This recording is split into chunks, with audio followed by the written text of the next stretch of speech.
Hello friends, आज मैं आपको national movement, Indian national movement से रिलेटेड कुछ बताने जा रही हूँ। और इसमें हमने ये एनसीईआरटी का चैप्टर 11 लिया है और इसमें जो बेसिक चीज़ें हैं, जो बेसिक इन्फॉर्मेशंस हैं, वो मैं आपसे शेयर करने की कोशिश कर रही हूँ। इसमें जो टॉपिक है वो है the making of national movement 1870s to 1947। मैं आपको इसमें थोड़ा सा कुछ पॉइंट्स पढ़ के सुना देती हूँ जो हमने पॉइंट्स इसमें लेने हैं। The British conquest of territories and take over of kingdom, introduction of new laws and administrative institutions, change in the lives of peasants and tribals, educational changes in 19th century, debates regarding the condition of women, challenges to the caste system, social and religious reform, the revolt of 1857 and its aftermath, the decline of craft and growth of industries on the basis of what you have read about these issues. अब इसमें हम जो शुरू में बताने जा रहे हैं वो है इमर्जेंस ऑफ नेशनलिज्म। नेशनलिज्म की शुरुआत किस तरह से हुई और किस तरह से लोगों ने सोचना शुरू किया कि ये हमारा भारत देश है और हमें अपने देश से संबंधित जितने भी हमारे रिसोर्सेस हैं या जो colour, caste, creed, language, gender, उन सबको इस देश में जो रिसोर्सेस हैं या जो सिस्टम है या जो इसके बेनिफिट्स हैं वो लेने का अधिकार है। कॉन्शियसनेस डेवलप होती है जिसमें कि एक पॉलिटिकल एसोसिएशंस होता है 1850 में और स्पेशली 1870 से 1880s तक आते आते थोड़ा सा एक प्रोफेशनल एजुकेशनल सिस्टम के थ्रू जो हमारे देश में लॉयर्स थे या जो एजुकेशन से रिलेटेड लोग थे, उन्होंने इन सब बातों को कहना शुरू। प्रोसेस में एक पूना सार्वजनिक सभा बनी, उसके बाद मैड्रास महाजन सभा है, बॉम्बे प्रेसिडेंसी एसोसिएशन, और इन सारी शुरू किया कि हमें सोवरन होना चाहिए। सोवरन का मतलब होता है कि हमारा देश, हमारे लोग, और इस पे किसी और का अधिकार और आधिपत्य नहीं हो। 1870 से 80 तक आते आते एक 1878 में आर्म एक्ट पास हुआ था ब्रिटिश सरकार के द्वारा, और ये आर्म एक्ट में ये था कि इंडिया में रहने वाले किसी भी व्यक्ति को, भारतीयों को कोई भी आर्म्स एमिनेशंस रखने का अधिकार नहीं था, अपनी पर्सनल सेफ्टी के लिए भी नहीं। उसके बाद इसी साल वर्नेकुलर एक्ट पास हुआ, और वर्नेकुलर एक्ट का खासा महत्व इसलिए है, इससे रिलेटेड एक बहुत अच्छी दिलचस्प जानकारी है अमृत बाजार पत्रिका। एक्चुअली बहुत सारे अखबार छपते थे भारत में और वो सारे लोकल भाषाओं में छपते थे, और उससे एक अच्छा जरिया था ज़्यादातर लोगों तक बात पहुंचाने का। और इस तरह के कई अखबार थे, तो अंग्रेज़ों को जब लगा कि ये जो छोटे छोटे अखबार हैं जो रीजनल भाषाओं में चलते हैं, ये काफ़ी हद तक उनके खिलाफ लिखते हैं, और इसीलिए उन्होंने 1878 में एक वर्निकुलर एक्ट ले आए। उस वर्निकुलर एक्ट में ये था कि अंग्रेज़ी के अलावा छपने वाले किसी भी अखबार या पत्रिका को की स्वतंत्रता खत्म कर दी गई। और इसी में अमृत बाजार पत्रिका का एक उम्दा उदाहरण है, जिन्होंने रातों रात जो बंगाली में छपती थी अमृत बाजार पत्रिका, उसको उन्होंने इंग्लिश में छाप दिया अगले दिन। और इसके बाद एक 1883 में इल्बर्ट बिल आया था। ये इल्बर्ट बिल भी एक कंट्रोवर्शियल था, जिसमें कि प्रॉब्लम क्या हुई थी कि इंडियन जजेस को, जुडिशरी में एक बदलाव था जिसमें कि इंडियन जजेस जो है ब्रिटिश बॉर्न सिटीजन्स को ट्रायल पे ले सकते थे। और इसमें लोगों को लगा कि ये एक इक्वल फ्रीडम मिली है इंडियंस को, जो कि कई लोगों को पसंद नहीं आया और ब्रिटिशर्स की तरफ से काफ़ी विरोध था इसका। इसके अलावा 1880 में आते आते 1885 का आपको सभी को पता है कि लीडरशिप में बदलाव आता है और इंडियन नेशनल कांग्रेस की स्थापना होती है, जिसके कि दादा भाई नौरोजी, फिरोज शाह मेहता, बदरुद्दीन तैयब जी, WC बैनर्जी, सुरेंद्रनाथ बैनर्जी, रोमेश चंद्र दत्त, S सुब्रमण्यम अय्यर, इन सब लोगों ने मिलके एक पब्लिक प्लेटफॉर्म बनाया जिसका नाम था इंडियन नेशनल कांग्रेस। और इसमें एक A.O. ह्यूम है जो ब्रिटिश ऑफिशियल्स थे, उनका भी काफ़ी खासा इसमें योगदान था। अब इसमें कांग्रेस का क्या काम था?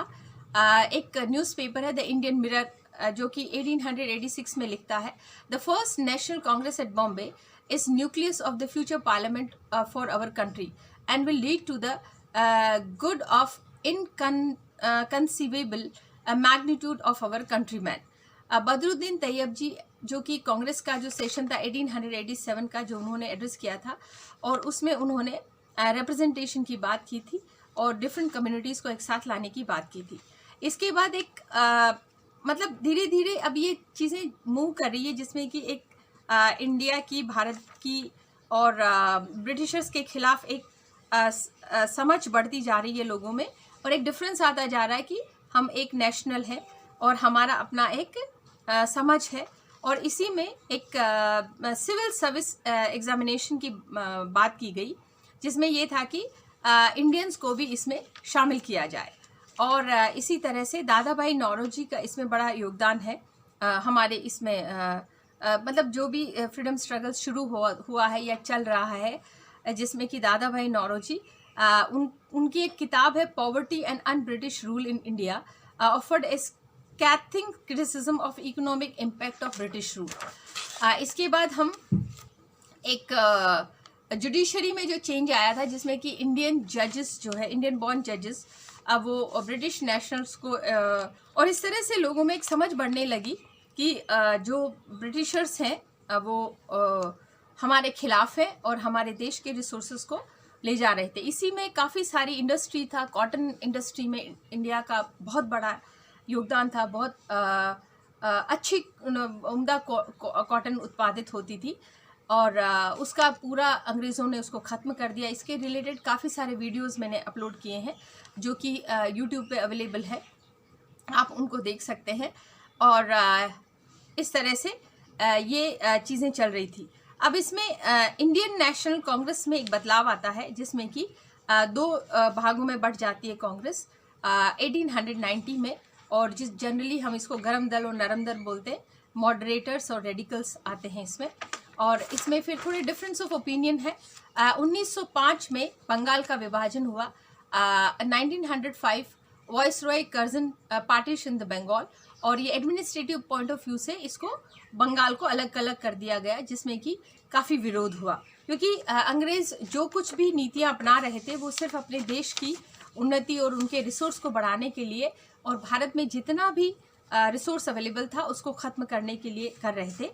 और इस तरह से जो जैसे लाला लाजपत राय का आता है कि the nationalist from Punjab, he was one of the leading member of the radical group which was critical of the politics of partition. He was also an active member of Arya Samaj. Revolutionary violence में काफ़ी सारे लोग आते हैं जो कि एक तरह से ये विचार रखते थे कि अंग्रेज़ों को हमें जितना जल्दी हो सके हमारे देश से भगा देना चाहिए।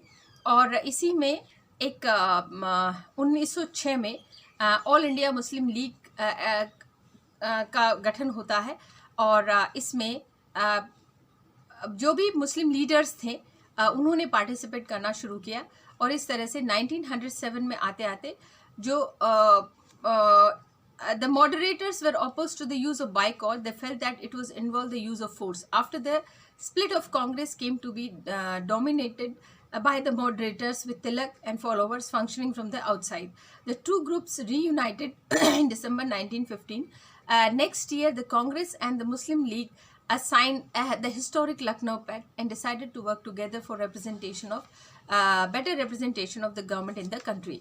और 1919 में एक मास नेशनलिज्म शुरू हुआ, और 1920 में आते आते लोगों ने सवाल और क्यों ना हम आज़ादी ले लें।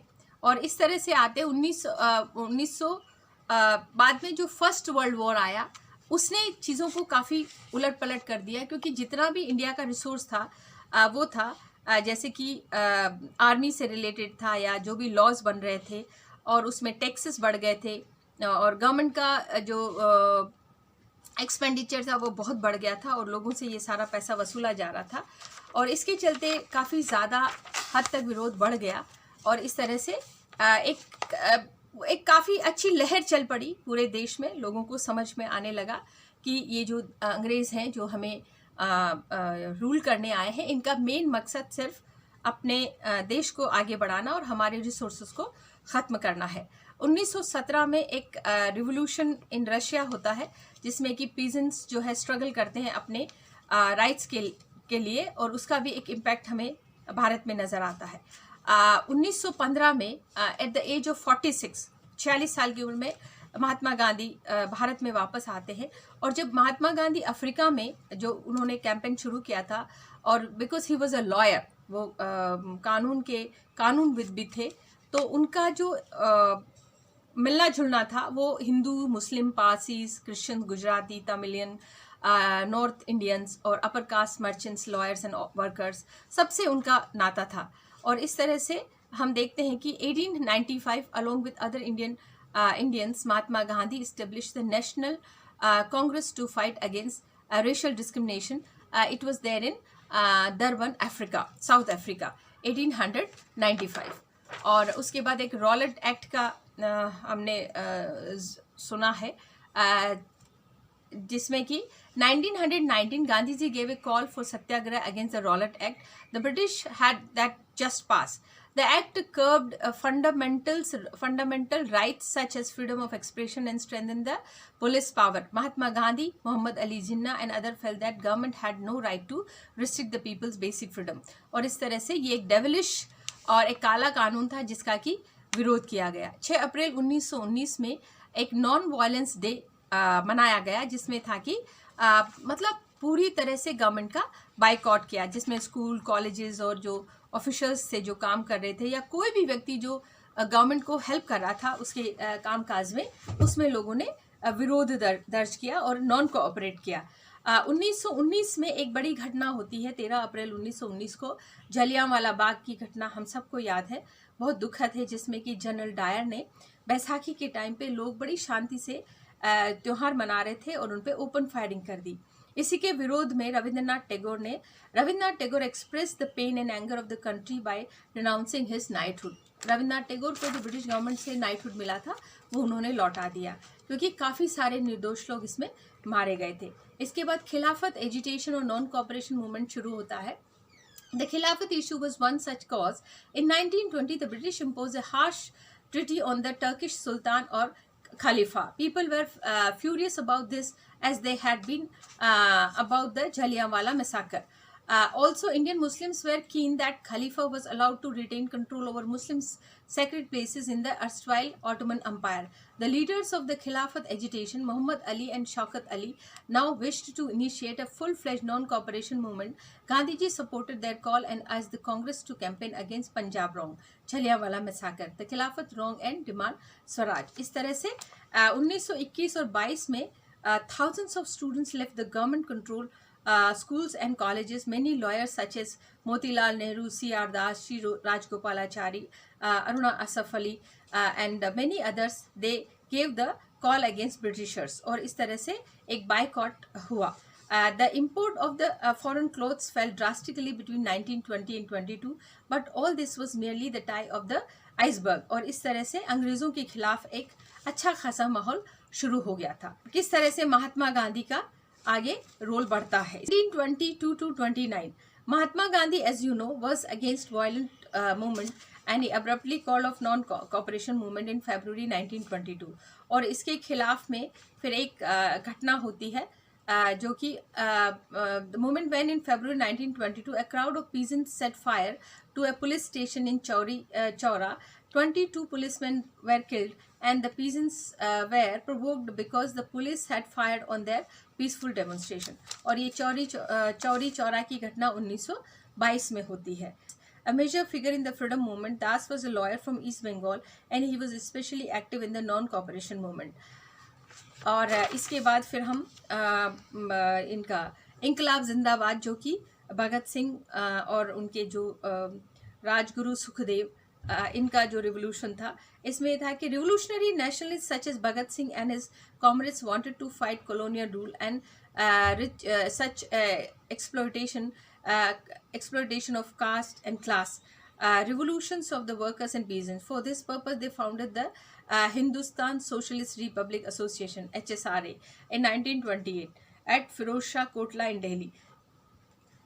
Members of HSRA assassinated Sonder, the police officials who had led Lathi charge and caused the death of Lala Lajpat Rai. Along with his followers, B.K. Dutt, he threw bomb in the Central Legislative Assembly in 8 April 1929.